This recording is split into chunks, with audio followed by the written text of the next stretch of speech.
आरएसवीआई info capsule पर ये है आरएसवीआई न्यूज अपडेट्स। आइए जानते हैं देश विदेश की प्रमुख खबरें और सबसे पहले अंतर्राष्ट्रीय खबरें। न्यूयॉर्क की एक अदालत में पेश हुआ निखिल गुप्ता, खुद को बताया निर्दोष। अमेरिका में खालिस्तान समर्थक आतंकी गुरपतवंत सिंह पन्नू की हत्या की साजिश रचने के आरोपित भारतीय नागरिक निखिल गुप्ता को चेक गणराज्य ने अमेरिका प्रत्यर्पित कर दिया है। निखिल ने न्यूयॉर्क में संघीय अदालत में पेश होकर खुद को निर्दोष बताया। पन्नू के पास अमेरिका और कनाडा की दोहरी नागरिकता है। न्यूयॉर्क में उसकी हत्या करने की साजिश रचने के आरोप में 52 वर्षीय निखिल को अमेरिका के अनुरोध पर चेक गणराज्य ने पिछले वर्ष प्राग में गिरफ्तार किया था।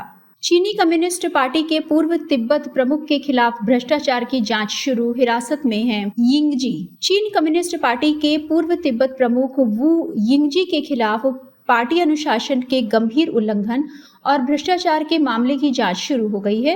वो वर्तमान में राष्ट्रीय सलाहकार निकाय चीनी पीपल्स पॉलिटिकल कंसल्टेटिव कॉन्फ्रेंस के स्थायी समिति के सदस्य हैं। वो कथित तौर पे हिरासत में हैं। एक समय बाद पुतिन से बात करना जरूरी होगा, रूस के बड़े हमलों के आगे बेबस हुआ यूक्रेन। रूस ने कहा कि बिना मॉस्को के यूक्रेन युद्ध पर चर्चा निरर्थक साबित हुई है।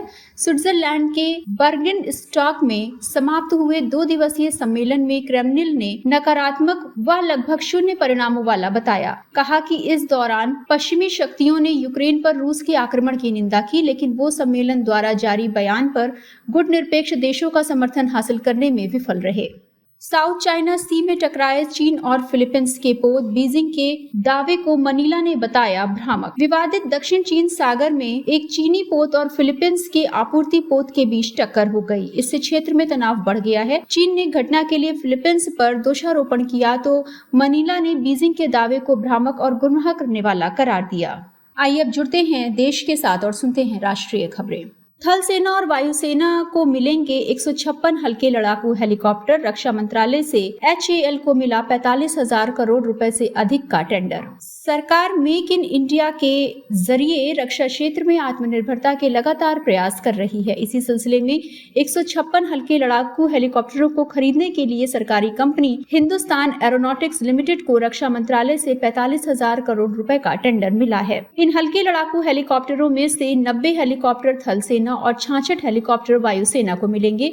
सरकार के इस कदम से रक्षा क्षेत्र में मेक इन इंडिया को ताकत मिलेगी। HAL के नियमों के तहत सोमवार को नियामक फाइलिंग में सूचित किया कि रक्षा मंत्रालय ने 156 लाइट कैम्बेट हेलीकॉप्टर के लिए रिक्वेस्ट फॉर प्रपोजल जारी किया था। प्रधानमंत्री नरेंद्र मोदी आज देश को जारी करेंगे सम्मान निधि की 17वीं किस्त। प्रधानमंत्री नरेंद्र मोदी वाराणसी संसद सीट से तीसरी बार सांसद बनने और प्रधानमंत्री पद की शपथ लेने के बाद पहली बार काशी आ रहे हैं। उनके स्वागत में नगर भगवा झंडों से सज गया है। जगह जगह ढोल नगाड़े, डमरू और शंखनाद से भव्य स्वागत की तैयारी है। प्रधानमंत्री 2 दिवसीय दौरे पर काशी पहुंचेंगे और इस बाबत वो 20,000 करोड़ रुपए से अधिक की राशि की 17वीं किस्त जारी करेंगे।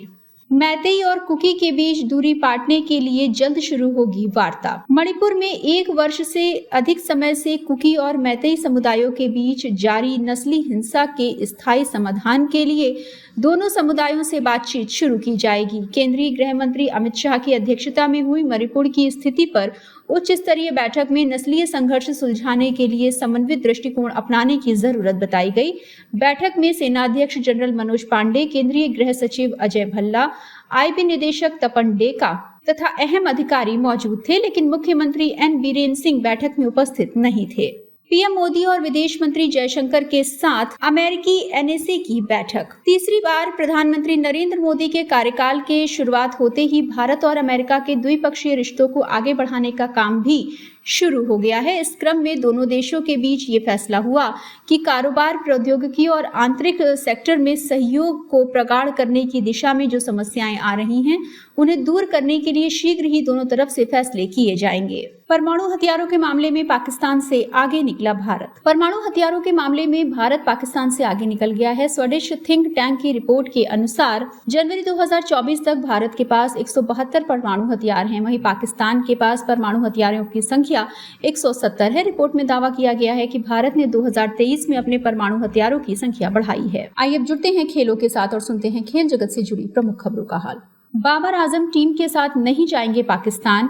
T20 वर्ल्ड कप 2024 में खराब प्रदर्शन के बाद किया फैसला। पाकिस्तान टीम के T20 विश्व कप के अभियान में निराशाजनक रूप से ग्रुप चरण में समाप्त होने के बाद कप्तान बाबर आजम और 5 अन्य खिलाड़ी मोहम्मद आमिर, इमाद वसीम, हारिस रऊफ, शादाब खान और आजम खान ने पाकिस्तान लौटने से पहले लंदन में छुट्टियां मनाने का निर्णय लिया है। ये 6 खिलाड़ी शेष टीम के साथ पाकिस्तान नहीं जाएंगे। इन खिलाड़ियों ने लंदन में अपने मित्रों और परिवार के साथ समय गुजारने का निर्णय लिया है। न्यूजीलैंड के गेंदबाजों ने T20 वर्ल्ड कप में रचा इतिहास। न्यूजीलैंड के तेज गेंदबाज लॉकी फर्ग्यूसन ने अपनी दमदार गेंदबाजी से इतिहास रच दिया है। T20 वर्ल्ड कप 2024 में न्यूजीलैंड की टीम सुपर 8 में जगह नहीं बना सकी।